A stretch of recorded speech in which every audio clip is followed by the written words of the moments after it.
हर बच्चों को तपस्वी बनाओ, मेहनत कोशिश। एक बच्चे ने कहा महाराज जी हम बहुत मेहनत करते हैं, सक्सेस नहीं। हमने कहा सक्सेस होने के लिए जितनी मेहनत चाहिए आप उतनी कर नहीं रहे। आप लोगों ने देखा होगा, लोग जरा सा बीमार पड़ जाएं, जरा सी बुखार आ जाए, कोई काम पे नहीं जाता। अब महाराज जी आज हम काम पे नहीं जाएंगे, आज हमें बुखार है। कितना बुखार है? महाराज जी 100 है, बुरा ना पाया, डॉक्टर ने बताया 100 है, 101 चढ़ी है। हाँ, शरीर बहुत गर्म है, हिम्मत नहीं है महाराज जी बैठने। चावल जब बनता है ना तो चावल के एक ही दाने को दबा के देखा जाता है, सारे नहीं दबाए जाते। एक यदि दब रहा है तो पूरे चावल पक गए। सही है क्या? कामयाब व्यक्ति बुखार चढ़ी रहे, पर हम रुकेंगे नहीं। कई लोगों को हम देखते हैं जरा सी बुखार आ जाए तो काम छोड़ देते हैं। मैं अपनी बताऊं, मुझे प्रचंड बुखार चढ़ी थी, 103 और 104 बुखार थी।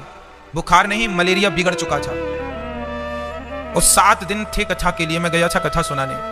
ऐसी स्थिति थी कि मैं बिस्तर पे पड़ा तो आंख खोलने की हिम्मत नहीं थी, ऐसे आंख नहीं खुल रही थी मेरी। मुझे याद है, मेरे अपने वो साथी लोग अभी भी हैं, आंख खोलने की हिम्मत नहीं थी। एक घूंट पानी नहीं जा रहा था अंदर, एक दाना अंदर नहीं जा रहा था मुंह में। लेकिन उस समय भी मैंने इतनी बुखार और इतनी कमजोरी पर भी मैंने 3.5 घंटे बराबर ज्यों की त्यों कथा की, और श्रोताओं को लगने नहीं दिया कि मुझे बुखार है। पूरा उनको आनंद दिया कथा का। मैं आलस्य नहीं किया। इतनी भयंकर बुखार, तबीयत बिगड़ने के बाद भी मैंने कभी अपने जीवन में मैंने बुखार को अपनी मेहनत के ऊपर हावी नहीं होने दिया। कई लोग हार जाते हैं जरा सी तकलीफ आने पर। जीवन में कभी ना हारना ही मनुष्य का धर्म है, कभी ना हारना, चलते रहना, चलते रहना, चलते रहना। परिस्थितियां बिगड़ेंगी, बनेंगी, बिगड़ेंगी, ये संसार है। चुनौतियां आएंगी। जरा सी चुनौती आई और आप दुबक के भाग गए? ना जी, हमने मैदान छोड़ के भागना नहीं सीखा। संकट तो आएंगे, कष्ट तो होगा, भागना नहीं है। यदि आप डटे रहे ऐसी विषम परिस्थितियों में भी तो आपकी जीत निश्चित है, आपकी जय जयकार निश्चित है, आपकी सफलता आपके कदमों में आकर के पड़ी रहेगी। आज तो हम देखते हैं जरा सा किसी को जुकाम हो जाए तो बिस्तर पकड़ लेता है। इतने कमजोर लोग हैं, जरा सा जुकाम आ जाए बिस्तर पर आ जाते हैं। हमने अपने जीवन में हर प्रकार का समय देखा है, लेकिन किसी भी समय को अपनी मेहनत से हावी नहीं होने दिया। हावी तो हमारी मेहनत ही रहेगी सब पर, हमारी लगन ही हावी रहेगी, हमारे सिद्धांत ही हावी रहेंगे। इसलिए आपके जीवन में भी चुनौतियां आएंगी, आपको भी जीवन में लड़ना होगा अपने समय से, अपनी बीमारियों से, अपने शत्रुओं से लड़ना होगा और आगे बढ़ना होगा। संसार की बातें भी कई बार आपको परेशान करने लग जाती हैं, उन बातों को सुन के उन्हें डिलीट करते जाओ, तब आगे के रास्ते खुलते जाएंगे। दुनिया की बातों में उलझते जाओगे तो जहां थे वहीं रह जाओगे, क्योंकि दुनिया को आप महत्व दे रहे हैं। दुनिया को महत्व देना नहीं है। हाथी चला बाजार, कुत्ते लगे हजार। हाथी जब निकलता है बहुत कुत्ते भौंकते हैं, भौंकने वालों पर हाथी ध्यान देगा तो वो अपनी यात्रा ना कर पाएगा। इसलिए चलने वाले व्यक्ति को, बढ़ने वाले व्यक्ति को कुत्तों के मुंह नहीं लगना है। इस बात का स्मरण रखना है आपको कि आप जब आगे चलेंगे कुत्ते बहुत मिलेंगे भौंकने वाले, आपको बुरा कहने वाले। आपको उनकी बातों का बिल्कुल ध्यान नहीं देना। ध्रुव जी महाराज चले हैं, माँ ने कहा है बेटा जाकर तप करो। ध्रुव जी महाराज बोले कैसी तपस्या, क्या होती है तपस्या? ध्रुव जी को माँ ने कहा जा, भगवान की प्राप्ति करने के लिए तुझे मंत्र का जाप करना होगा, तुझे भगवान मिलेंगे। रास्ते में नारद जी का दर्शन होगा। ये भगवान, जब नारद जी, ध्रुव जी चले तो रास्ते में नारद जी मिले। उन्होंने ओम नमो भगवते वासुदेवाय मंत्र दिया, 12 अक्षर मंत्र। ध्रुव जी महाराज ने नारद जी से पूछा, गुरु जी मुझे भगवान को पाना है, बताइए मैं भगवान को कैसे पाऊं? तब ध्रुव जी महाराज ने पूछा तो नारद जी ने कहा, भगवान को पाना है तो इस मंत्र का जाप करो। ध्रुव जी ने कहा कि बताइए भगवान कहां है, ईश्वर कहां है? मेरा सवाल आप लोगों से है, मैया संसार परमात्मा के बिना है ही नहीं। उदाहरण से समझो, जब घड़ा आप देखते हैं तो घड़े में घड़ा होता है या घड़े में माटी होती है? एक्चुअली घड़ा क्या है? क्या है घड़ा? बोलो मेरी मां। मिट्टी ही घड़ा है ना। घड़ा जैसा उसमें कुछ भी नहीं है। मिट्टी के एक आकृति को, एक आकार को लोग घड़े के नाम से जानते हैं। उसमें घड़े जैसा क्या है? ऊपर से नीचे तक उसमें माटी ही माटी है। परंतु व्यवहार जगत में उस माटी को लोग घड़े के नाम से जानते हैं। लोग कुम्हार से ये नहीं कहेंगे कि भैया कुम्हार जरा हमें माटी देना, ना, लोग कहेंगे भैया कुम्हार जरा हमें घड़ा देना। क्यों जी? है माटी, पर उस माटी को घड़े के नाम से जाना गया है। जबकि जब आप घड़े को देखते हैं तो किसे देख रहे हैं? देख रहे हैं माटी को, पर आप कह रहे हैं कि ये घड़ा है।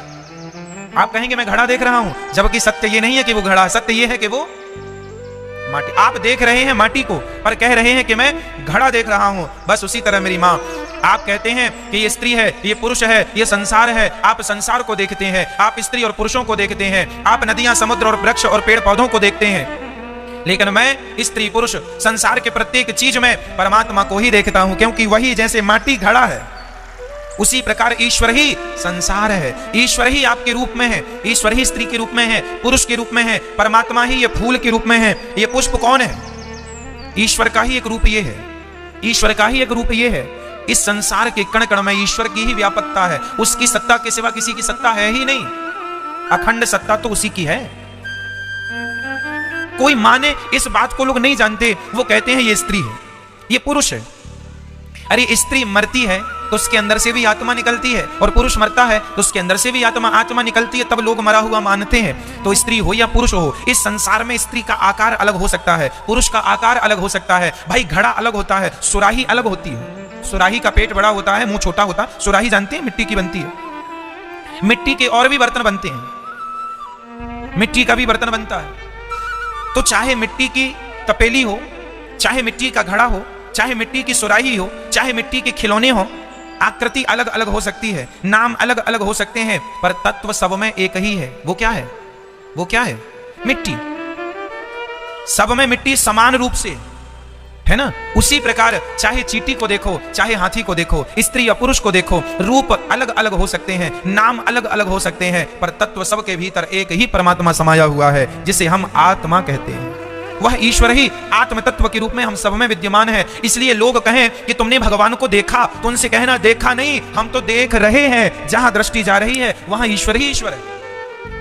कोई ना माने सो ना माने, पर सत्य यही है। इसलिए गोस्वामी जी को लिखना पड़ा इस बात को सिद्ध करने के लिए। हरि व्यापक सर्वत्र समाना, प्रेम से प्रकट हो ही मैं जाना। सीय राम मय सब जग जानी, करहूं प्रणाम जोरी जुग पानी। निज प्रभु मय देखहि जगत के ही सन करहि विरोध। एक ही बात को तुलसीदास जी ने अलग अलग ढंग से कहा, एक ही बात को।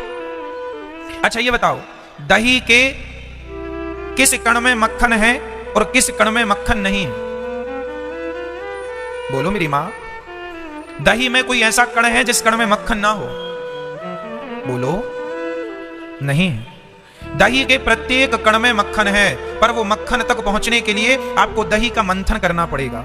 बिना दही का मंथन किए आप क्या मक्खन तक पहुंच सकते हैं? उत्तर आपका बोलो मेरी मां। दही में मक्खन है, पर मक्खन तक पहुंचने के लिए क्या करना पड़ेगा?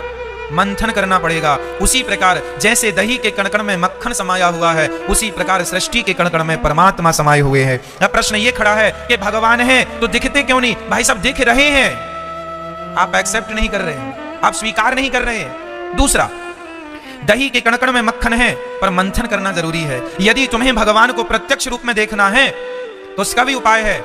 जैसे जैसे दही का मंथन करने से मक्खन निकलता है, उसी प्रकार तुम भक्ति करना स्टार्ट कर दो। भक्ति करना शुरू कर दोगे तो तुम्हें अपने आप परमात्मा रूपी मक्खन दिखने लगेगा कि ये परमात्मा है। सब जगह ईश्वर की व्यापकता नजर आने लगेगी। इसलिए मंदिर बनाए जाते हैं, इसलिए मंदिर बनाए जाते हैं। मंदिर क्यों बनाए जाते हैं? इसलिए जैसे हमें पढ़ने के लिए पहाड़ा बनाया जाता है। पहाड़ा उसे कहते हैं जिसमें ABCD पूरा अक्षर लिखा हो, गिनती लिखी हो, उसे पहाड़ा कहते हैं। हमारे यहाँ पहाड़ा कहते हैं, आपके यहाँ क्या कहते हैं? पहाड़ा ही कहते हैं। तो मैया पहाड़े में एक चीज आपने देखी होगी, ए लिखा होता है, उसके नीचे ए के नीचे एप्पल भी बना होता है। ए फॉर एप्पल, है ना? सही है क्या? बी लिखा है, फिर बी के नीचे बी फॉर बॉल लिखा है, बॉल बनी हुई है। क्यों? ABCDEF G ऐसा क्यों नहीं पढ़ाया जाता? ये क्यों पढ़ाया जाता? A for apple, B for ball, क्यों? कारण है। कारण ये है कि ए को समझने के लिए एप्पल दिखाया गया। ये देख बेटा, ये क्या है? ये तुम खाते हो ना? हाँ हाँ खाते हैं, मीठा मीठा होता है एप्पल। ये एप्पल, एप्पल मतलब ए फॉर एप्पल। समझ रहे हैं ना? छोटे से बच्चे को ए समझाने के लिए एप्पल दिखाना पड़ता है, उसे हाथी की फोटो दिखानी पड़ती है, ये हाथी है, एलिफेंट है। घोड़ा दिखाना पड़ता है, हॉर्स है ये, घोड़ा। फोटो दिखानी पड़ेगी। अच्छा, बच्चे ने हाथी का चित्र पहाड़े में देखा और तभी उसे सामने हाथी दिख गया, तो वो पहचान जाएगा कि नहीं? अरे ये तो अभी हमने पढ़ा है, ये तो सेम वैसे ही जैसा हमने फोटो पर देखा है। माँ माँ ये हाथी है। हाथी? माने का तुझे कैसे पता? हमने पढ़ा है हाथी। उसी तरह जैसे छोटे से बच्चे के लिए ए समझाने के लिए एप्पल की आकृति जरूरी है, बी समझाने के लिए बॉल की आकृति जरूरी है, उसी प्रकार भगवान को समझाने के लिए मूर्ति जरूरी है कि देख ये भगवान है, ये ईश्वर को समझाने का। तो परमात्मा की जब भक्ति की पढ़ाई में प्रवेश करेंगे तो आपको ये पढ़ाया जाएगा मूर्ति फॉर भगवान। ये जो आकृति तुम्हें दिख रही है इनकी, ये भगवान है, ये भगवान है। अब आप कहेंगे ये भगवान है? हाँ ये भगवान है। भाई पहाड़े में जो हाथी का चित्र था वो हाथी थोड़ी है। यदि हाथी होता तो हमें और आपको पांव रख के मार नहीं देता? छोटे छोटे बच्चे अपने पहाड़े को अपने बैग में रख के चलते हैं, तो क्या बच्चा हाथी को उठा सकता है? वो हाथी नहीं है, वो हाथी को समझाने का एक माध्यम है। उस चित्र को देखने से हाथी का ज्ञान हो जाता है। हाँ या ना? बात समझ में आ रही है कि नहीं? हाथी के चित्र को देखने से ज्ञान किसका हुआ? बोलो मेरी मां, हाथी का ज्ञान हो गया कि नहीं? जैसे हाथी का चित्र देखने से हाथी का ज्ञान होता है, ऐसे भगवान का चित्र देखने से भगवान का ज्ञान हो जाता है। इसलिए भगवान को समझाने के लिए यह सबसे बड़ी पाठशाला है। कई लोग कहते हैं कि मूर्ति में थोड़ी भगवान होते हैं, पत्थर में थोड़ी भगवान होते हैं। अरे पगले, भगवान पत्थर में ही नहीं, भगवान तो सब जगह होते हैं। जड़ वस्तु, चेतन वस्तु, हर वस्तु में ईश्वर है, सब जगह वही वही है। ईश्वर तो सब जगह है, वस्तु समझ ले। तुझे समझाने के लिए ये विग्रह है। जो आदमी का ध्यान यहां वहां भटक रहा है, वो एक मूर्ति में भगवान का ध्यान लगाए, धीरे धीरे मन बिहारी जी में लगेगा तो मन केंद्रित होगा, मन शांत होगा। और जब मन शांत हो जाएगा और तुम्हारी श्रद्धा बढ़ जाएगी, तुम्हारी भावनाएं बढ़ जाएगी, तो भगवान प्रहलाद जी के लिए खंबे से प्रकट हुए थे कि नहीं? पत्थर से ही ना निकले नरसिंह भगवान, कहां से निकले? यदि प्रहलाद जी के लिए भगवान नरसिंह खंबा तोड़कर निकल सकते हैं, तो आपकी सच्ची भावना होगी तो आपके लिए भी मूर्ति से प्रकट हो जाएंगे। पत्थर से भगवान यहां से भी प्रकट हो जाएंगे, वो कहीं से भी आ सकते हैं, कहीं से भी प्रकट हो सकते हैं। आपकी आस्था कितनी है, आपकी श्रद्धा कितनी है, ये देखने का विषय है। कई लोग ये श्रद्धा वृद्धा कुछ मानते नहीं है। कई लोग कहते हैं महाराज जी हम नहीं मानते कि श्रद्धा क्या होती है, आस्था क्या होती है। एक बात बताऊं, श्रद्धा के बिना व्यक्ति मरा हुआ ही है। कोई माने ना माने पर जीवन में श्रद्धा जरूरी होती है। श्रद्धा मीन्स होता है विश्वास। और चलो आपका विश्वास यदि भगवान पर नहीं है तो भी आपका विश्वास किसी पर तो है। जो लोग कहते हैं कि मैं नास्तिक हूं, जो लोग कहते हैं मैं नास्तिक हूं, एक्चुअली उन लोगों का भी विश्वास किसी पर तो होगा। चलो भगवान पर विश्वास ना होगा पर अपने बेटे पर विश्वास तो होगा, अपनी पत्नी पर तो विश्वास होगा, अपने भाई पर तो विश्वास होगा, अपनी मां और अपने पिता पर तो विश्वास होगा। तो जितना विश्वास तुम्हें पत्नी, पुत्र, परिवार, बेटा, बेटी पर है, इसका आधा भी भगवान पर हो जाए तो जीव का कल्याण हो जाएगा। अब ये विश्वास कितने दिनों में आपका बन जाएगा वो आप समझ लीजिएगा। ईश्वर विश्वास का ही विषय है। मानो तो मैं गंगा मां हूं, ना मानो तो बहता पानी। मान लो तो गंगा जी गंगा है, मां है, नहीं मानो तो फिर पानी बह रहा है, नहीं मानने वाले के लिए। तो ये मानने की चीजें हैं। तो भगवान कहां है? सब जगह है। तो भगवान कई लोग कहते महाराज जी भगवान है तो दिखता क्यों नहीं? अरे भाई दही में मक्खन होता है, दिखाई थोड़ी पड़ता है। मंथन करने से ना पड़ेगा दिखाई, भक्ति करने से ना परमात्मा दिखेगा।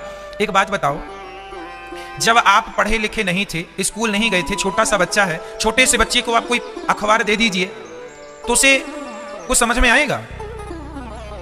जबकि अखबार में लिखा सब है पर उसे समझ में कुछ नहीं आता। क्यों? क्योंकि उसने ये पढ़ाई पढ़ी नहीं है। उसी तरह जैसे अखबार में लिखा तो सब है पर तुमसे पढ़ना नहीं आता, तो नहीं पढ़ना आता इसका अर्थ ये नहीं हुआ कि नहीं जी इसमें तो कुछ लिखा ही नहीं है। लिखा है, तुमसे पढ़ना नहीं आ रहा है। उसी तरह परमात्मा उस शब्द की तरह है जो लिखा तो है पर तुमसे पढ़ना नहीं आता। भक्ति की कक्षा में प्रवेश करोगे तो परमात्मा को भी पढ़ना सीख ही जाओगे। ईश्वर कहाँ है, कैसे उसे पढ़ा जाता है, कैसे देखा और समझा जाता है, ये सब्जेक्ट भी आ ही जाएगा। प्रवेश तो करे कोई भक्ति की कक्षा में। ये सत्संग क्या है? ये भक्ति की कक्षा है। आप कक्षा में प्रवेश कर गए, आएगा, धीरे धीरे आएगा। हमें पहली बार में थोड़ी काखा काखा लिखना आ गया था, धीरे धीरे आया था, धीरे धीरे पढ़ना आया था।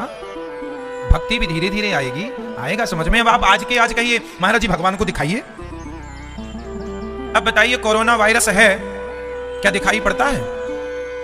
ये बैक्टीरिया है, वायरस है पर दिखता नहीं है। सोचिए कि बैक्टीरिया जैसी गंदगी जब दिखती नहीं है तो परमात्मा कैसे दिखेगा? अरे बैक्टीरिया को देखने के लिए माइक्रोस्कोप का सहारा लेना पड़ता है, हाँ या ना? एक यंत्र होता है, सूक्ष्मदर्शी यंत्र। बैक्टीरियाओं को देखने के लिए माइक्रोस्कोप होता है, उससे डॉक्टर वैज्ञानिक लोग देखते हैं। तो माइक्रोस्कोप के बिना बैक्टीरिया नजर नहीं आता, तो भक्ति के बिना भगवान कैसे नजर आ जाएंगे? तो भगवान कैसे दिखेगा? 3 चीजें होती हैं। पहला होता है मंत्र, दूसरा होता है यंत्र, और तीसरा होता है तंत्र। ये तीनों काम करते हैं। तंत्र कहते हैं लोकतंत्र को। आज हमारा देश किससे चल रहा है? लोकतंत्र से चल रहा है। तंत्र है ना ये? कौन सा तंत्र है? लोकतंत्र। एक होता है तंत्र। सरकार, तंत्र में इतनी ताकत होती है कि सरकार चाहे तो आज के आज यहां राष्ट्रपति शासन लगा सकती है। सरकार चाहे तो देश की सारी गतिविधियों को तुरंत एक दिन में कंट्रोल कर सकती है, पूरे देश को। लॉकडाउन लगा के, ये आपको तंत्र में ताकत कितनी होती है, लोकतंत्र की ताकत देखिए। लॉकडाउन लगा, सारे लोग घर के अंदर घुस गए ना, काम धाम छोड़ के। फ्लाइटें बंद हो गई, कारोबार बंद हो गए। ये किसकी ताकत थी? लोकतंत्र की ताकत थी। ये तंत्र है, तंत्र। दूसरा सुनिए, यंत्र। यंत्र है कि आप यहां बैठे हैं और अभी फोन लगाएंगे तो अमेरिका की बात शुरू हो जाएगी होनी। अमेरिका में आप कांटेक्ट कर सकते हैं, बात कर सकते हैं। ये तंत्र, ये यंत्र है। तंत्र भी ताकतवर है और यंत्र भी पावरफुल है। ये यंत्र है। कथा चल रही है वृंदावन में, लोग अपने घरों में लाइव देख रहे हैं टीवी के द्वारा। ये यंत्र का ही तो खेल है। किसका खेल है? यंत्र। तो एक होता है तंत्र, जिसे लोकतंत्र कहते हैं। एक होता है यंत्र, जो कि आपके मोबाइल को यंत्र कह सकते हैं। और तीसरा होता है मंत्र। ये मंत्र भी इतना पावरफुल है कि ये भगवान का भजन यदि इस मंत्र से किया जाए तो भगवान भी आकर सामने खड़े हो जाएंगे। ये मंत्र, तंत्र और यंत्र तीनों पावरफुल हैं। इसलिए मंत्रों को हल्के में ना लेना। अजामिल ने मुख से क्या निकाला? नारायण। ये मंत्र है, नारायण एक मंत्र है। सीताराम भी एक मंत्र है। राधे श्याम भी अपने आप में एक पूर्ण मंत्र है। आपके मुंह से यदि राधे श्याम निकल जाए, सीताराम निकल जाए, श्रीमन नारायण निकल जाए, नारायण निकल जाए, इससे भी व्यक्ति का उद्धार हो जाता है। यदि यंत्र तंत्र पावरफुल है तो भगवान का नाम अर्थात मंत्र भी पावरफुल है। इन मंत्रों का आपने कभी प्रैक्टिकल नहीं किया। आपने तंत्र का प्रैक्टिकल तो किया है, आपने यंत्र का भी प्रैक्टिकल किया है, बट आपने मंत्रों का प्रैक्टिकल नहीं किया। प्रैक्टिकली नहीं है, इसलिए लोग बिलीव नहीं करते, विश्वास नहीं करते। पर इन मंत्रों की ताकत में आपको बताऊं कि आपको यदि, देखिए, आप अपने से बताइए कि आप में से कितने लोग ऐसे हैं जिनका जीवन इस कथा से बदला है? जरा हाथ उठा के हमें बता दो, किन के जीवन में बदलाव हुए हैं कथा से? इतने लोग। अच्छा, आप लोगों के जीवन में भी हुआ? सच? ऐसा तो नहीं हमारे कहने से आप कह रहे हैं। सोचिए कि आप में से इतने लोगों के जीवन में बदलाव हुआ है कथा से। तो मैं कथा में सुनाता क्या हूं? मेरे द्वारा कही हर बात मंत्र ही है भक्तों, क्योंकि मैं हर बात भागवत जी की कहता हूं। तो ये इतना मंत्र का ये प्रभाव है कि उसने आपके जीवन को बदल दिया। और मंत्र में प्रभाव ना होता तो आप अपना काम धाम छोड़ के हजारों किलोमीटर से, 100 किलोमीटर से, 500 किलोमीटर दूर से आके यहां बैठे ना होते। ये मंत्र का ही प्रभाव है जो आप यहां बैठे हैं। नहीं तो आपको कहा किसने था कि अपना काम धाम छोड़ के चलो वृंदावन? प्रेरणा आखिर आपके अंदर यहीं से तो आई। कुल मिला के मंत्र की ताकत यह है कि मंत्र ने मतलब भगवान की कथा का प्रत्येक अक्षर मंत्र है। उस मंत्र ने आप लोगों को इतनी संख्या में अपने अपने नगरों से, शहरों से वृंदावन खींच लिया कि नहीं। ये मंत्र की ताकत, मंत्र खींच लेता है अपनी ओर। ये मंत्र है। यदि यंत्र प्रभावशाली है, तंत्र प्रभावशाली है, तो मंत्र का ये प्रभाव है। मंत्र का यह प्रभाव है कि शराबियों ने शराब छोड़ दी, जुआड़ियों ने जुआ छोड़ दिया, गंजड़ियों ने गांजा छोड़ दिया। कई भक्त ऐसे हैं जिन्होंने झूठ बोलना छोड़ दिया। अरे जिनके जीवन की सारी बुराइयां समाप्त हो गई हैं और जिनके सपने में भगवत दर्शन हो गया है, ये मंत्र का प्रभाव है, ये कथा का प्रभाव है। सुनने के बाद उनका मन बदल गया। क्या आत्महत्या करने का मन बदलने की ताकत किसी गोली दवाई में है? ये केवल मंत्रों में है। इसलिए मंत्र का पावर ये है कि व्यक्ति को जीने की एक नई राह देता है ये मंत्र। इसलिए ये है मंत्रों का प्रभाव कि एक साथ आप लोग इतनी संख्या में यहां बैठे हैं। बैठने को जगह नहीं है तो आप खड़े भी हैं और खड़े होकर सुन रहे हैं। ये मंत्रों का प्रभाव है। तो ये भक्तों, इसलिए भगवान की कथा हमारे मन को बदलने वाली कथा है, जीवन को कृतार्थ करने वाली कथा है। ध्रुव जी महाराज को मंत्र दिया, ओम नमो भगवते वासुदेवाय। नारद जी ने उस मंत्र का अखंड जाप किया। ध्रुव जी ने यहीं पर ब्रज मंडल में किया। आज भी ध्रुव जी की तपस्थली यहां पर है, मधुवन। मां यमुना के तट पर आज ध्रुव जी ने खड़े होकर के तप किया। 1 माह तक कुछ नहीं खाया। दूसरे माह बेर और कैथ का फल। ये देखिए, ये ध्रुव द्वार, ये वो स्थान है जहां पर ध्रुव जी ने तपस्या की। ये ब्रजमंडल में 84 कोस में आता है। ये टीवी पर जो आप देख पा रहे हैं, मधुवन इसको कहते हैं। ये यहां पर मंदिर है। ये भगवान श्री मन नारायण खड़े हैं और ध्रुव जी को भगवान ने यहाँ पर दर्शन दिया था। यह पावन स्थान यहाँ। तो ध्रुव जी ने 1 माह तक बेर और कैच के फल खाकर, दूसरा माह थोड़ा और तपस्या, तीसरे माह और, चौथे माह और, 5वें माह तो ध्रुव जी ने सब छोड़ दिया, केवल वायु, प्राण वायु का भी त्याग कर दिया। देखिए तप में इतनी ताकत होती है, प्राण वायु भी लोग छोड़ सकते हैं। अब आप कहेंगे महाराज जी मर नहीं जाएंगे, सांस नहीं लेंगे? प्राणायाम में ताकत होती है। आप अपनी सांस कितनी देर के लिए रोक सकते हैं बताइए? 30 सेकेंड, 60 सेकेंड, 2 मिनट? सामान्य आदमी केवल 30 सेकेंड अपनी सांस से रोक पाता है, पर जो अभ्यास में लगा है, प्राणायाम इत्यादि करता है, वह 1 मिनट श्वास को रोक सकता है। जिसका अभ्यास और मजबूत है वो अपनी श्वासों को 1.5 मिनट तक रोक सकता है। और जो परम योगी हो गया है ध्रुव जैसा, वो अपनी सांसों को महीनों तक रोक सकता है। यदि 30 मिनट तक रोका जा सकता है तो 1 महीने तक रोकने की भी विधि है। इतना बढ़िया हमारे यहाँ योग प्राणायाम की नियम पद्धति रही है। महर्षि पतंजलि ने बताया है कि किस प्रकार हमें योग करना चाहिए, और हमारी ये ताकतें, योग की शक्तियां केवल हमारे भारत में ही उपलब्ध थी, हमसे जमाने ने सीखा है ध्यान लगाना। तो ध्रुव जी ध्यान में चले गए, अपनी प्राण वायु को उन्होंने अपने मस्तिष्क में रख लिया और बस आनंद से वो भगवत चिंतन करने लगे, खो गए ध्यान में। योग के भी बड़ी बड़ी नियम है, आप लोग योग किया करिए। कई लोग बिना कुछ खाए पिए जीवित रहे। आप अपनी जिह्वा को पलटाइए, आप ना अपनी जिह्वा को पलटा के अंदर की तरफ ले जाइए, यहां तालू में जो ऊपर की तरफ भाग होता है ना, वहां पे लगाइए। कहते हैं योगी लोग के मस्तिष्क से अमृत की बूंद टपकती है, और जिह्वा यदि वहां सही स्थान पर पहुंच जाइए, अभ्यास से आएगा, तो उस जिह्वा पर एक एक बूंद जो अमृत मींस अमृत नहीं, कुछ एनर्जी देने वाला लिक्विड टपकता है, जिससे शरीर को, आप कुछ ना भोजन आहार करें तो भी जिंदा रह सकते हैं। आपका जो मस्तिष्क है ना, ये भंडार है सब चीजों का। ये शक्तियां हम में ही बहुत सारी हैं, लेकिन हम लोग अपनी शक्ति को जानते पहचानते नहीं। जैसे कि आपके मोबाइल में बहुत सारे फंक्शन होते हैं, लेकिन ज्ञान ना होने के कारण आप उनका प्रयोग नहीं करते। बहुत सारे ऐप ऐसे हैं जो आपके मोबाइल में खंडहर हैं, पड़े, हाँ या ना? जैसे आपके मोबाइल में बहुत सारे एप्लीकेशन ऐसे हैं जिनका आपको उपयोग करना नहीं आता, पर वो हैं बहुत अच्छे, पड़े हैं, आप उपयोग नहीं करते। उसी तरह हमारे मस्तिष्क में, हमारे शरीर में भी बहुत सारे एप्लीकेशन हैं, बहुत सारी अच्छी चीजें हैं। सारा ब्रह्मांड का ज्ञान हमारे अंदर है, क्योंकि हम नहीं जान पाए अपने ज्ञान को, हम नहीं चेतना को जगा पाए, तो वो चीजें बनी बनी हम मर गए, हमने कभी जागृत किया ही नहीं। भाई आप अपने घर में रहते थे, आपको लगा कि ये घर पुराना हो गया है, आप बड़े गरीब थे भैया, जरा खाने को रोटियां नहीं, बड़े गरीबी में, लेकिन आप जिस बिस्तर पर सोते थे, जहां पर जब आपने नया घर बनाने का सोचा, कभी भगवान ने कृपा की, और जब आपने खुदाई की, तो जहां आपका पलंग था वहीं जब आपने 5 फीट खोदा तो आपको सोने का घड़ा मिल गया, सोने के सिक्कों से भरा था। मतलब सोने का सिक्का था, आपसे कितनी दूर था? ओनली 5 फीट दूर। लेकिन ज्ञान ना होने के कारण आप सोने के खजाने के ऊपर बैठकर आप मांग रहे थे, भीख भैया जी कुछ दे दो, रोटी नहीं है, मांग रहे थे, जबकि आपके घर में सोने से भरा घड़ा पड़ा था। ज्ञान ना होने के कारण आप सारी जिंदगी गरीबी में गुजारे था, पर आप वहां तक पहुंच ना पाए। क्यों ना पहुंच पाए? ज्ञान नहीं था। उसी तरह हमारे मस्तिष्क में बहुत कुछ भरा पड़ा है, क्योंकि हमें ज्ञान ना होने के कारण हम सारी जिंदगी अंधकार और अज्ञान में, टेंशन और डिप्रेशन में निकाल देते हैं, क्योंकि सही ज्ञान ना देने वाला कोई मिला, ना तो हमने सही ज्ञान की खोज की। ये योग की बड़ी पद्धति है। गहरी सांस भरना, उसे रोकना, धीरे धीरे उसे छोड़ना, सांसों पर नियंत्रण, सांसों पर कंट्रोल करना, ये ध्रुव जी ने किया। 5 महीने में तो पृथ्वी हिला दी, पूरी वायु रोक ली, प्राणवायु। इंद्र हिलने लगे, भगवान के पास दौड़े दौड़े गए, प्रभु क्या हुआ, ये पृथ्वी कैसे रुक रही है, हवा कैसे रुक रही है? भगवान बोले मेरा भक्त प्राणवायु रोक के खड़ा है मेरे लिए। तो भगवान से कहा जाइए तो दर्शन दीजिए। ध्रुव जी ने, भगवान ने कहा ऐसे भक्तों को मैं दर्शन दूंगा नहीं, ऐसे ध्रुव जैसे महान भक्तों का तो मैं स्वयं दर्शन करता हूं। दर्शन करने भगवान चल पड़े। जब सामने आए तो ध्रुव जी महाराज आंख बंद करके, उनके अंतःकरण में, हृदय में भगवान प्रकट थे। देखिए सबसे पहले भगवान आपके मन मंदिर में प्रकट होंगे। यदि यहां भगवान है तो फिर बाहर भी भगवान दिखेंगे, अंदर ही नहीं है ना? मैया जागो मेरी मां। ज्यादा डीपली ज्ञान की बातें बताते हैं ना तो लोग सो जाते हैं, इसलिए हम लोगों को यह भी ध्यान रखना पड़ता है कि ज्ञान वही बांटें, वही दें जो आपकी समझ में भी आए। थोड़ा सा भी कठिन हुआ तो फिर वो आपके ऊपर ऊपर निकल जाता है।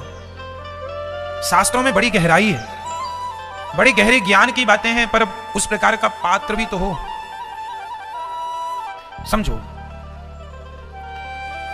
कि ध्रुव जी महाराज आंख बंद किए थे, अंदर भगवान प्रकट हो गए। अच्छा, जिनके अंदर भगवान, इसलिए पहले भगवान को अंदर देखना सीखो। मन मेरा मंदिर, आंखें दिया बाती, मन को मंदिर बनाओ। पहला मंदिर कौन? बोलो मेरी मां। मन मेरा मंदिर, आंखें दिया बाती, आरती ओ मैया आरती। मन मेरा मंदिर, मन को मंदिर बनाइए। आंखें ही हमारी दिया और बाती हैं, तो मन को मंदिर। और एक बात बताइएगा, एक चश्मे की दुकान में एक सज्जन चले गए। उन्होंने कहा भाई साहब जरा हमें चश्मा दीजिए। तो उन्होंने चश्मे की दुकान वाले तो पहले लोहे का चश्मा आंखों में रखते हैं, पर लेंस दिखा। क्या लिखा है? क्या लिखा है? ये लेंस, हाँ हाँ लिखा है CZYA, ये लिखा है। बाहर एक आदमी खड़ा था, बोले वाह ये चश्मे की दुकान तो बड़ी जादू की दुकान है, यहां तो पल भर में आदमी पढ़ना सीख जाता है। वो पढ़ा लिखा था नहीं, चला गया दुकान में। भाई साहब हमें भी जरा सिखाओ। अच्छा चश्मा लेना है? हाँ चश्मा दो। उसके भी लगाया, लेंस लगाया। देख सामने क्या लिखा है? बोले कुछ नहीं लिखा। फिर डाला, क्या लिखा? कुछ नहीं लिखा, कुछ नहीं दिख रहा हमें। तीसरा, कुछ नहीं लिखा। पूरे लेंस उसके खत्म हो गए, उसे कुछ दिखा ही नहीं। तो चश्मे वाले ने कहा कुछ पढ़े लिखे भी हो? नहीं हम तो कुछ पढ़े लिखे नहीं है। वो जानता ही नहीं कि जेड क्या है, ए क्या है, सी क्या है, डी क्या है, वो जानते ही नहीं। पर वहां इंग्लिश में लिखा था ZCAY। चश्मे की दुकान में ऐसी तो लिखा रहता। अब वो चश्मे, उसको क्या लगा? उसको लगा कि चश्मा लगाने से पढ़ना आ जाएगा। अरे भाई साहब चश्मा लगाने से देखना आएगा? पढ़ाई तो अंदर होनी चाहिए। ए का ज्ञान, बी का ज्ञान, सी का ज्ञान अंदर होगा, तब तो तुम पहचानोगे कि ये ए लिखा है कि बी लिखा है। पहले आपको ज्ञान अंदर होना चाहिए। उसी प्रकार जब तक आपके अंदर भगवान का प्राकट्य ना होगा, जब तक अंदर भगवत दर्शन नहीं होगा, तब तक आप बाहर कभी भगवान का दर्शन नहीं कर पाएंगे। पहले अंदर, पहले भीतर। पहले परमात्मा को कहां देखना होगा मेरी मां? अंदर। अंदर देखिए। इसलिए ध्रुव जी को भगवान ने दर्शन कराया, आंखें खुली, भगवान सामने थे। ध्रुव जी ने स्तुति की, भगवान ने स्पर्श कराया शंख का। ध्रुव जी ने कहा योऽन्तः प्रविश्य मम वाचमिमां प्रसुप्तां संजीवयत्यखिल शक्तिधरः स्वधाम्ना अन्यास्तहस्तचरणश्रवणत्वगादीन् प्राणान् नमो भगवते पुरुषाय तुभ्यम्। ध्रुव जी ने भगवान की स्तुति की।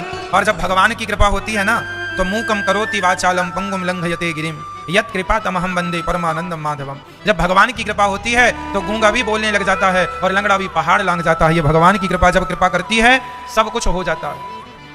मूकम करोति वाचालम पंगुम लंघयते गिरिम यत् कृपा तमहम वंदे परमानंदम माधवम। इसलिए भगवान में समर्पण किया जाए, शरणागति की जाए। जब भगवान चाहते हैं ना तो गूंगा भी बोलता है, भगवान चाहते हैं तो लंगड़ा भी पहाड़ लांघ जाता है, जब भगवान चाहते हैं तो सब काम होता है, और भगवान ना चाहे कुछ ना हो। ध्रुव जी महाराज अपने घर आए, भगवान ने 36,000 वर्षों का राज्य दिया। और इसके बाद ध्रुव जी आए, राजा बने, राजगद्दी संभाली ध्रुव जी ने। उनके भाई को यक्षों ने मारा। ध्रुव जी अंत में भगवान मृत्यु के सिर पर पांव रख के भगवत धाम को चले गए। ये भगवान की बड़ी कृपा थी।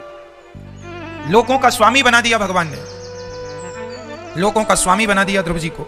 आज भी ध्रुव तारा बन के ध्रुव जी चमक रहे हैं। यह भगवान की पावन कृपा ही है। एक बार अब ये मनु जी के जो पुत्र हैं श्री ध्रुव जी, उत्तानपाद, फिर ध्रुव, इन्हीं के वंश में भगवान पृथु हुए, जिन्होंने पृथ्वी का दोहन किया, पृथ्वी को समतल किया। अब प्रिय व्रत जी का विवाह विश्वकर्मा की पुत्री वर्हिष्मती से हुआ। इन्हीं के वंश में श्री भरत जी हुए, ऋषभदेव जी इसके सबसे बड़े पुत्र भरत जी। भरत जी का मन एक बार मृग में मन लग गया, जिनसे उनकी अधोगति हो गई। भरत जैसे ज्ञानी ने मन कहां लगा दिया?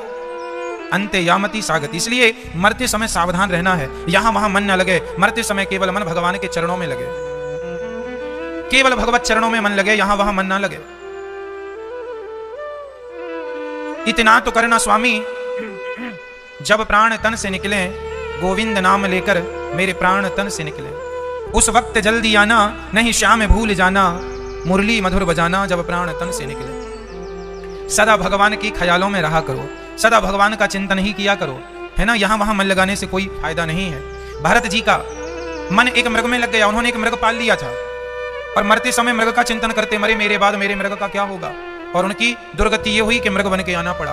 तीसरा जन्म उन्हें मनुष्य का मिला और उन्होंने राजा रहुगण को उपदेश दिया था। राजा रहुगण नाम के सिंधु सौवीर देश के नाम के एक राजा थे। सिंधु सौवीर देश के एक राजा रहुगण थे, जो पालकी पर चढ़ के सत्संग करने गंगा सागर जा रहे थे। अचानक कहार बीमार पड़ गया तो भरत जी को पालकी पर उन्होंने लगा लिया और भरत जी चले तो राजा रहुगण ने देखा भरत जी छलांग लगा के चल रहे थे, कोई चींटी ना दब जाए पांव में, कोई हत्या ना हो जाए जीव की। समझदार व्यक्ति जब चलता है तो वो भी जमीन को देखकर चलता है कि हमसे कोई अपराध ना हो जाए, चलने में भी अपराध ना हो, चींटी भी ना मरे हमसे, जीव जंतु को बचाना है। गाड़ी स्पीड से चलाइए पर इतनी भी स्पीड पे ना हो कि आपकी गाड़ी के सामने गिलहरी मर जाए, पक्षी टकरा के मर जाएं। इसका ध्यान रखना चाहिए कि आपकी गाड़ी से कोई पक्षी ना मर जाए, कोई जीव हत्या ना हो जाए। यदि बचा सको तो उसे बचाने की कोशिश करना है, जीवों की हत्या नहीं करनी। भरत जी कह रहे हैं कि मैं हत्या ना हो जाए इसलिए छलांग लगा रहा हूं। राजा रहुगण गुस्सा होकर बोला, मैं तुझे मृत्यु दंड दूंगा, तूने बड़ा अपमान किया है, मेरा अपमान कर दिया। भरत जी समझाए, बोला कि मैं तुझे मृत्यु, रहुगण बोला भरत जी से, मैं तुझे मृत्यु दंड दूंगा। भरत जी समझ गए कि इस मूर्ख को ज्ञान देना ही पड़ेगा। अच्छा ये बताइए, मरता कौन है? मृत्यु किसकी होती है, शरीर की या फिर आत्मा की? मरता कौन है मेरी मां, शरीर या आत्मा? शरीर की मृत्यु होती है, आत्मा तो अविनाशी है, अमर है। आत्मा कभी मरती ही नहीं। नैनम छिंदंती शस्त्राणी नैनम दहति पावका। आत्मा अजन्मा है, अविनाशी है। आत्मा कौन है? ईश्वर का अंश है। आत्मा कौन है? ईश्वर का अंश है। ईश्वर, जैसे हमारे मोबाइल में नेटवर्क मिलता है, सिग्नल, ये नेटवर्क किसका नेटवर्क है? यदि आपकी सिम जियो की है तो आपके मोबाइल पे जियो का ही नेटवर्क मिलेगा। सिम यदि एयरटेल की है तो एयरटेल का ही नेटवर्क आएगा। उसी प्रकार हमारे अंदर जो आत्मा है यह भी ईश्वर का एक नेटवर्क है। जैसे मोबाइल में नेटवर्क है तो मोबाइल काम करेगा, नेटवर्क नहीं है तो काम नहीं करेगा, सब होगा तो भी। उसी प्रकार जैसे मोबाइल पे नेटवर्क मिल रहा है, ऊपर से तरंगें आ रही हैं, उसी प्रकार परमात्मा एक टावर है। उस परमात्मा रूपी टावर से जो तरंगें निकल रही हैं, वही तरंगें हमारे अंदर प्रवेश करती हैं आत्मा के रूप में, और उसी ताकत से हम ताकतवर हो जाते हैं, जिंदा हो जाते हैं, प्राण का संचार होता है, हमारी आंखें काम कर रही हैं। वो प्राण निकल जाए, नेटवर्क खत्म, आदमी डिब्बा है। ईश्वर की ही वह तरंगें हमारे अंदर प्रवेश कर रही हैं, उसी को हम आत्मा कहते हैं, एनर्जी कहते हैं, पावर कहते हैं। आत्मा चली गई, आदमी डिब्बा है, ना आंखें काम करेगी, ना हाथ, ना पांव, ना मुंह, ना कुछ। इसलिए ईश्वर अंश जीव अविनाशी चेतन अमल सहज सुख राशि। हम कौन हैं? ईश्वर के अंश हैं। ईश्वर अंश जीव अविनाशी, ईश्वर के अंश हैं हम परमात्मा के द्वारा चलते हैं। हमारा डीजल पेट्रोल मेन रूप से ईश्वर है, आत्मा, वो निकल जाए खत्म। हमारा स्वरूप भी आत्मा स्वरूप, हम आत्मा स्वरूप हैं। इसे और सही ढंग से समझें तो जैसे हमारा चित्र दर्पण में दिखता है, तो दर्पण में जो हमारा चित्र दिखा उसे हम प्रतिबिंब कहते हैं। विंब का क्या होता है? प्रतिबिंब। जैसे हमारा ही चित्र दर्पण में दिखता है, कितने दर्पण, 1 लाख दर्पण होंगे तो हम 1 लाख दिखेंगे, 1 करोड़ दर्पण होंगे तो हम 1 करोड़ दिखेंगे। हम हैं एक, हम एक हैं, पर हमारे प्रतिबिंब 1 करोड़ हो सकते हैं, हाँ या ना? उसी तरह ईश्वर एक है, पर उस परमात्मा के सभी प्रतिबिंब हैं। हम सबके भीतर जो आत्मा है वो परमात्मा का प्रतिबिंब ही है, परमात्मा का अंश ही है। वह ईश्वर ही हमारे और आपके रूप में भी है। इसलिए भगवान के अनेक रूप हैं, आपका रूप भी ईश्वर का ही रूप है। अनेक रूप रूपाय विष्णवे प्रभु विष्णवे। अजामिल ज्ञान दिया भरत जी ने, रहुगण को दिव्य ज्ञान दिया। जब आदमी मरता है तो उसके साथ क्या होता है, यह ज्ञान भी भरत जी ने दिया। जब हमारे प्राण निकलते हैं तो सबसे पहले हमारे प्राण निकलकर कहां जाते हैं? हमारा ये शरीर जो है, इस शरीर से प्राण निकलकर हमारे सूक्ष्म शरीर में प्राण चले जाते हैं। सूक्ष्म शरीर कौन सा? जिस शरीर से आप सपना देखते हैं। आपने कभी सपना देखा? तो जब आप सपना देख रहे होते हैं उस समय आप बिस्तर पर लेटे होते हैं। एक शरीर आपका बिस्तर पर सोया होता है और दूसरे शरीर से आप सपना देख रहे होते हैं। जिस शरीर से आप सपना देखते हैं उस शरीर के भी आंखें हैं, हाथ पांव हैं, और आपको याद भी रहता कि सवेरे हम हरिद्वार गए, रात को सपने में गंगा जी नहा रहे थे। तो कौन नहा रहा था? गंगा जी। आप तो बिस्तर पे सोए थे, तो गंगा जी कौन नहा रहा? उस समय आपके हाथ पांव थे कि नहीं? हाँ या ना? ये जो स्वप्न को देखने वाला शरीर है इसे सूक्ष्म शरीर कहते हैं। कौन सा शरीर कहते हैं? कौन सा मेरी मां? ये सूक्ष्म शरीर ही हमारा दृष्टा है, स्वप्न का दृष्टा। आत्मा आती है, इसी सूक्ष्म शरीर को पकड़ कर ले जाती है। आप इसको इस ढंग से भी समझिए, एक मोबाइल होता है और मोबाइल में सिम कार्ड होती है। तो मोबाइल है शरीर, हमारा शरीर किसकी तरह है? मोबाइल की तरह, और हमारी आत्मा है सिम कार्ड की तरह। आत्मा और शरीर ये दोनों अलग अलग सब्जेक्ट हैं। जैसे मोबाइल और सिम अलग अलग सब्जेक्ट हैं, पर हैं दोनों एक दूसरे के पूरक। उसी तरह आत्मा और शरीर एक दूसरे के पूरक है। पर मोबाइल में एक चीज और होती है जो बहुत महत्वपूर्ण होती है। क्या? Memory card. यदि आपने कोई चीज वीडियो बनाई तो वो कहां? मोबाइल से बन तो जाएगी, सेव कहां होगी? मेमोरी में होगी। क्यों जी? या तो आप चिप लगाइए, नहीं तो मोबाइल के अंदर ही उपलब्ध होती है मेमोरी। क्यों जी? तो आप ये समझिएगा कि हमारे मोबाइल में कोई भी चीज जब डाउनलोड होती है तो वो जाके मेमोरी में सेव होती है। उसी तरह हमने जो भी पाप किया, पुण्य किया, वो सब हमारे मेमोरी में जाके रह जाते हैं। मेमोरी कौन? उसी को कहते हैं मन। क्या कहते हैं? कबीर दास जी कहते हैं कि माया मरी ना मन मरा, मर मर गया शरीर, आशा तृष्णा ना मरी, कह गए दास कबीर। कितने कम शब्दों में कितना बड़ा ज्ञान दे दिया कबीर जी ने। यही सब ज्ञान की बातें गीता में लिखी हैं।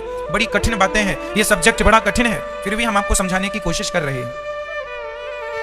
तो हमारी जब यमदूत आते हैं हमारे शरीर को ले जाते हैं। कौन से शरीर को ले जाते हैं? जोर से बोलो। सूक्ष्म शरीर। आत्मा हमारी खींचते हैं तो सूक्ष्म शरीर में वो आत्मा समा जाती है और हमारे सूक्ष्म शरीर को लेकर के यमदूत जाते हैं। आत्मा उस सूक्ष्म शरीर में, इस शरीर से निकल के वह उस शरीर में प्रवेश कर जाती है। सूक्ष्म शरीर में चली गई। अब सूक्ष्म शरीर को पकड़ के ले गए यमदूत, यमराज के सामने बिठाया। यमराज जी ने वहां पूरा हिसाब किताब किया। चंद्रगुप्त ने पूरा हिसाब किया। महाराज, इन्होंने इतना पुण्य किया, इतना पाप किया, इनके 5 किलो पाप हैं और मात्र 100 ग्राम पुण्य है। तो यमराज ने कह दिया कि आपने देखो सारा जीवन पाप किया। वहां एक बहुत बड़ी टीवी लगी है। टीवी मतलब वहां की शक्तियां होंगी, आज की भाषा में हम टीवी कह रहे हैं। वहां आपके जन्म से मृत्यु तक पूरा रिकॉर्ड रखते हैं यमराज जी। आपने कितना पुण्य किया, आपने आधी रात को जो पाप किया होगा उसका भी डेटा वहां पर सेव है। सब यमराज जी दिखाते हैं, कहते हैं टोटल ये हुआ 5 किलो आपके पाप निकले, 100 ग्राम पुण्य निकला। तो 5 किलो पापों का दंड देने के लिए भगवान ने 84 लाख योनियां बनाई हैं। ये नाली का कीड़ा कौन है? तुम पाप करके जाओगे तो तुम्हें पाप का दंड भोगने यहीं आना पड़ेगा, नाली का कीड़ा बन करके। और करोड़ों जन्मों तक नाली का कीड़ा बनना पड़ेगा। नाली का कीड़ा बना, फिर मर गया, फिर नाली का कीड़ा, फिर मरा, फिर करोड़ों बार। ये तुम्हारे पापों का प्रायश्चित चल रहा है। ये नाली के कीड़े देख लेना, ये सब पहले मनुष्य थे। बनो, फिर सुअर बनो, फिर हाथी बनो, ये सारी, फिर मछली बनो, फिर पेड़ पौधा बनो, ये सारी, फिर कीट पतंगा बनो, मछली, मच्छर, ये सब बनो। ये सब बनने के बाद आखिरी योनि है गौ माता की। गाय 84 लाख योनियों की अंतिम योनि गौ है।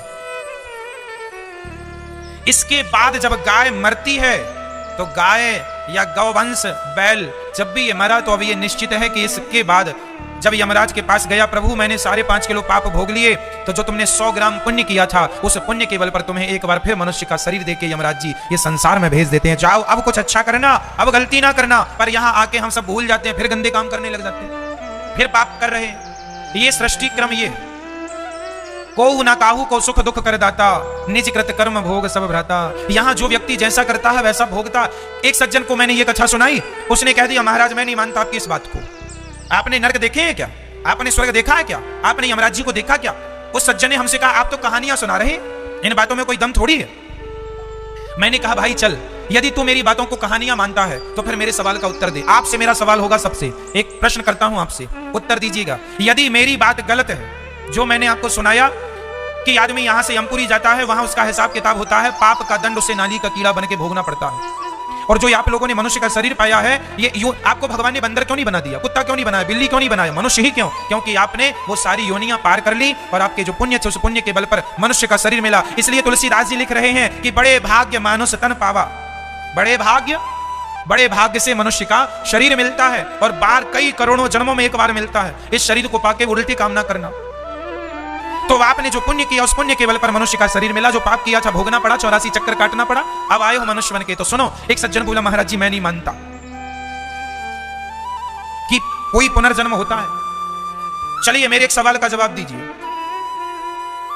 एक ही समय पर 2 बच्चे पैदा हुए, एक बच्चा अमीर के घर हुआ और एक बच्चा गरीब के घर हुआ।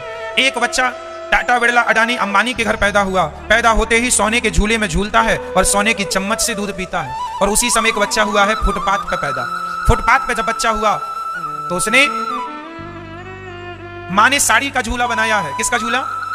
इस पेड़ पर साड़ी बांध दी, इस पेड़ पर साड़ी और साड़ी का झूला। फुटपाथ पे आपने देखा होगा माँ अपने कैसे बच्चे को झूला झुलाती है। अब बताइए, एक बच्चा पैदा होते ही अमीर है, बड़े आदमी के घर हुआ, और एक बच्चा पैदा होते ही गरीब है, तो सवाल यह है कि उस बच्चे ने कौन सा पुण्य कर लिया पैदा होते ही कि अमीर बन गया, और उसने कौन सा पाप कर लिया पैदा होते ही कि पैदा होते ही गरीब हो गया? जवाब दीजिए।